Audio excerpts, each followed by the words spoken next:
예, 수험생 여러분, 자 우리 1, 2월 과정에서 우리 기본 이론 우리 8주차 우리 복습 한번 해보도록 하겠습니다. 여러분 문제 보시면요, 먼저 그 첫 번째 문제입니다. 환산 취득가액 있죠? 환산 취득가액은 양도가액을 추계할 경우에 적용되지만 취득가액을 추계할 경우에 적용되지 않는다. 이 기출 지문인데요. OX예요, 여러분들. 예? 자, 요거 답을 한번 보겠습니다. X죠, 여러분들. 환산 취득가액은 취득 당시 실지 거래가액이 불분명할 때 취득가액을 환산한 가격이잖아요. 그러니까 양도가액을 추계할 경우에 적용되지만, 틀렸죠, 여러분들? 양도가액을 추계할 경우에 적용되지 않고요, 취득가액을 추계할 경우에 적용됩니다. 반대로 뒤바꿨죠? 그래서 이거, 자, 환산 취득가액은 취득가액을 추계할 때 적용한다는 거. 자, 이걸 꼭 기억하시고요. 양도가액을 추계할 때는 적용되지 않는다. 그 다음에 여러분요, 자, 그래서 환산 취득가액은 취득가액을 추계할 경우에 적용되지만 양도가액을 추계할 경우에는 적용되지 않는다는 거. 요거 여러분들이 기본적으로 꼭 알고 계셔야 되고, 그 다음에 조정 지정돼, 자, 1세대 2주택자가 그중 먼저 양도한 주택 5년 보유했는데 장기 보유 특별공제를 배제한다 그랬습니다. 여러분, 우리가 조정 대상 지역 내에서 1세대 2주택이나 3주택 이상 다주택자는 장특공제를 배제합니다. 근데 제가 왜 여기다 5년 이렇게 특별히 특정을 했냐면요, 우리가 2019년도 12월 16일 부동산 안정화 대책에 따라서 우리가 우리가 한시적으로 자, 이런 게 있었죠. 어떤 규정이 있었냐면, 조정 대상 지역 내에서 1세대 2주택 다주택자인데요, 10년 이상 보유한 주택이다. 10년 이상 보유한 주택의 경우에는 우리가 2019년 우리가 12월 17일부터 그 다음에 6월 30일까지 기간에 대해서 장특공제를 한시적으로 받을 수 있다. 요 규정이 우리가 신설이 됐죠. 자, 그래서 여러분, 부동산 안정화 대책에 따라서 또 양도소득 세율이 세율 적용 시에도 조정 대상 지역 내에서 1세대 2주택 이상 다주택자인데 10년 이상 보유한 주택을 양도할 때는 양도세 세율도 우리가 기본세율에다가 1세대 2주택이면 기본세율 6에서 42% 요 세율에다가 10% 할증하고, 또 1세대 3주택이면 20% 할증하는 요 규정을 적용하지 않는다. 즉, 자, 2019년 12월 17일부터 2020년 6월 30일까지 양도하게 되면 그러면 중과세 하지 않거든요. 자, 그것도 아울러서 같이 떠올리시면서, 자, 그래서 10년 이상 조정 대상 지역 내에서 다주택자가 10년 이상 보유한 주택일 때는 장특공제 받을 수 있습니다. 한시적으로. 자, 그래서 제가 5년이라고 했습니다. 자, 그렇기 때문에 조정 대상 지역 내에서 1세대 2주택 이상 다주택자는 원칙적으로 장특공제 적용한다, 안 한다? 안 한다는 거, 배제한다는 거. 이것도 여러분이 아울러서 개정 내용도 알아두시고. 자, 그 다음에 계속 이어서 보겠습니다. 그래서 요거 배제한다 그랬는데 맞죠, 여러분들? 맞다는 거. 그 다음에 세 번째 봅니다. 취득 당시 실지 거래가액을 확인할 수 없어서 추계조사 결정하는 경우에 매매 사례가액, 환산가액, 감정가액, 기준시가를 순차로 적용한 산정가액을 취득가액으로 한다고 그랬습니다. 요거 여러분들이 자신있게 맞추셔야 되는데, 자, 계신 곳에서 자, 소리를 내면서 여러분이요, 자, 취득 당시 양도가액이 불분명한지 취득가액이 불분명한지 잘 확인하셔야 돼요. 취득 당시 실거래가액이 불분명해. 그럴 때 취득가액은 어떻게 추계조사 결정 경정하느냐. 머릿속으로 여러분들이, 아니면 소리를 내면서, 자, 어떻게 추계결정 경정한다, 여러분들? 이거 나와야 되는데, 여러분들. 잘 하시면서 여러분 답을 맞춰보시면 되겠습니다. 자, 그럼 답을 보시니까 X죠, 여러분들. 왜 틀렸습니까, 여러분? 요거 취득 당시 실거래가액이 불분명하다. 자, 그래서 취득가액을 추계조사 결정 경정할 때는 매, 감, 환, 기를 순차적으로, 순서 바꾸면 틀려요. 순차적으로 적용한 가액을 취득가액으로 합니다. 여기서는 틀린 것이 매, 환, 감, 기잖아요. 아니고 매, 감, 환, 기입니다. 순서 바꿔져 있죠, 여러분들? 꼭 알고 계셔야 되는, 반드시 기본적으로 알고 있어야 되는 내용입니다. 그래서 취득 당시 실지 거래가액 불명할 때 취득가액은 어떻게 추계결정 경정하느냐? 매, 감, 환, 기 순서로 추계조사 결정 경정하고, 그 다음에 양도가액이 불명해서 양도가액을 추계할 때는 양도가액은 매, 감, 기 순서로 추계결정 경정한다는 거. 매감기에. 취득가액은 매감한기. 요거입니다. 자, 그 다음에 계속 이어서 보시면요, 둘 중 고르기 문제인데 한번 보세요. 2020년 개정세법 내용입니다. 자, 보시면 고자가 건물을 신축 또는 증축이요. 자, 요게 올해 증축이 추가가 됐습니다. 올해. 그래서 증축의 경우에는 바닥 면적 합계가 85제곱미터를 초과하는 경우에 한정해서, 그러니까 증축한다 그러면 바닥 면적이 몇 제곱미터 늘어났을 때 85제곱미터가 초과돼야 되는 경우요.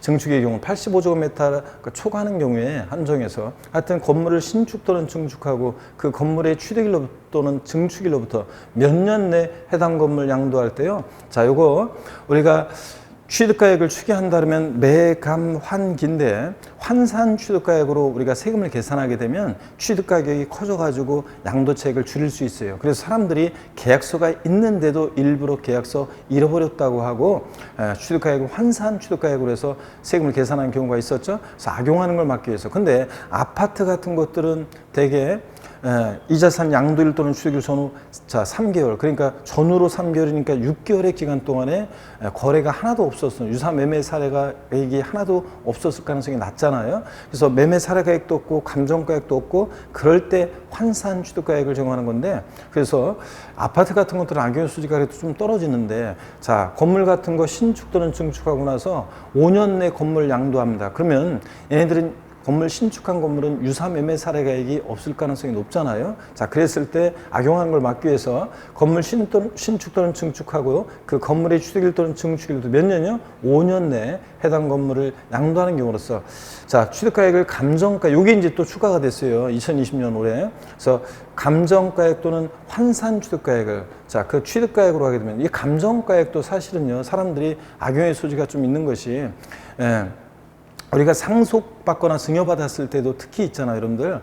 우리가 세금을 절세할 때 감정가액을 받아놓으면 좋아요. 그러면은 자기가 유리한 대로 좀 이렇게 할 수 있는 그런 여지가 좀 있습니다. 감정가액도 요 감정기간의 감정가액의 평균액으로 하는 건데, 여기 아무래도 좀 요것도 좀 그런 게 있어요. 자, 그래서 감정가액 또는 환산 취득가액을 취득가액으로 하게 되면 악용의 소지가 있기 때문에 해당 건물 감정가액, 증축의 경우는 증축한 부분에 한정해서, 또는 환산 취득가액이나 산출세액, 증축의 경우 증축한 부분에 한정해서 몇 프로에 해당하는 금액을 양도소 결정세계에 더한다. 즉 가산세를 적용하느냐, 그런 얘기입니다. 요거 자, 29회 시험에도 나왔지만 환산 취득가액에다가 가산세 5%예요? 아니면 산출세액이 5%예요? 예? 여러분. 자, 그 얘기는 어떤 얘기입니까? 이거 환산 취득가액, 산출세액이 아니라 환산 취득가액이 몇 프로입니까? 3%에 5%예요? 자, 5%에 해당하는 금액을 양도소 결정세액에 더합니다. 자, 그래서 이거 여러분들 반드시 알고 계셔야 되겠습니다. 2020년 개정세법입니다. 그래서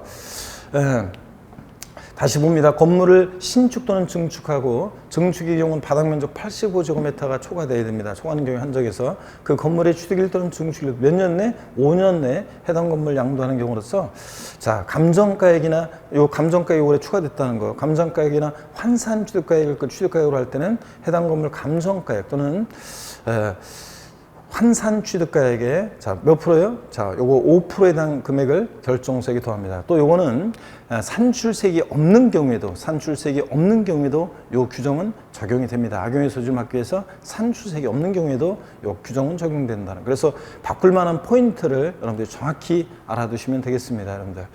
자, 그 다음에 계속 이어서 보시면요. 법정 요건을 갖춘 양도담보계약에 의해서 소유권을 이전하는 경우에 소득세법상 양도에 해당합니까? 해당하지 않습니까? 여러분, 양도담보계약에 의해서 소유권을 이전한다. 양도담보 목적으로 이전은 양도에 해당한다, 해당하지 않는다? 해당하지 않나요?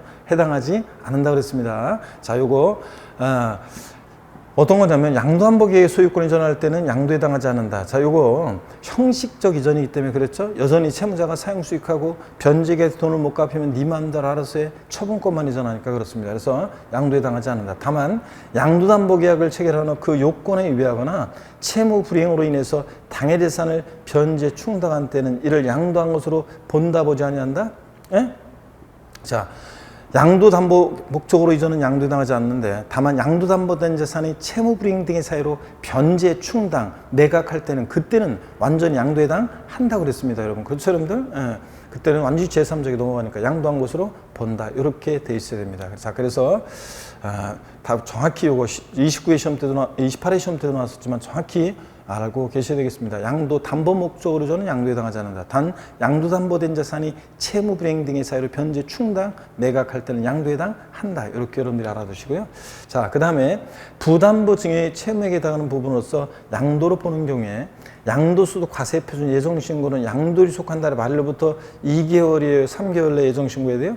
자, 우리가 양도소득세 일반적으로 부동산을 양도했다. 그러면 양도일이 속하는 달의 말일로부터 2개월 내에 양도세 예정신고합니다.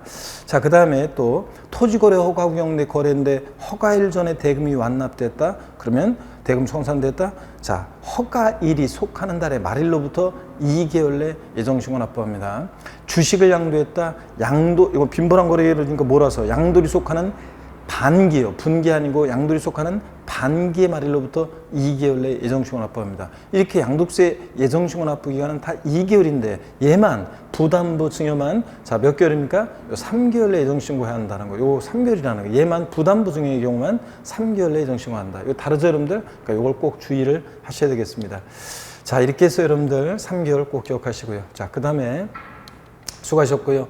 자, 여러분 요새 코로나19 확산 때문에 많은 분들이 생활에 뭐 여러 가지 염려 또 걱정 많은 고통 속에 계실 건데 여러분들 하여튼 잘 이겨내셔야 되겠습니다. 자, 강의를 들으신 여러분들 건강하시고 잘 건강 챙기셔서 우리가 또 우리 학원 수강생분들은 또 기쁜 마음으로 또 다시 또 반가운 얼굴로 또 서로 우리 건강한 모습으로 뵈야 되겠고요. 인강 들으시는 전국에 계신 수험생 여러분들도 하여튼 여러분들 어디 계시든 건강을 잘 챙기셔야 되겠습니다. 그래서 나태주 시인의 멀리서 핀다라는 시를 한번 여러분께 응원의 메시지로 올려드립니다. 멀리서 핀다 나태주. 어딘가 내가 모르는 곳에 보이지 않는 꽃처럼 웃고 있는 너 한 사람으로 하여 세상은 다시 한번 눈부신 아침이 되고 어딘가 내가 모르는 곳에 보이지 않는 풀잎처럼 숨쉬고 있는 나 한 사람으로 하여 세상은 다시 한번 고요한 저녁이 온다. 가을이다 부디 아프지 마라. 요거 마지막은 좀 바꾸겠습니다. 봄이다 부디 아프지 마라. 여러분 하여튼 건강하시고 건강 잘 챙기시기를 항상 응원하겠습니다. 여러분 고맙습니다.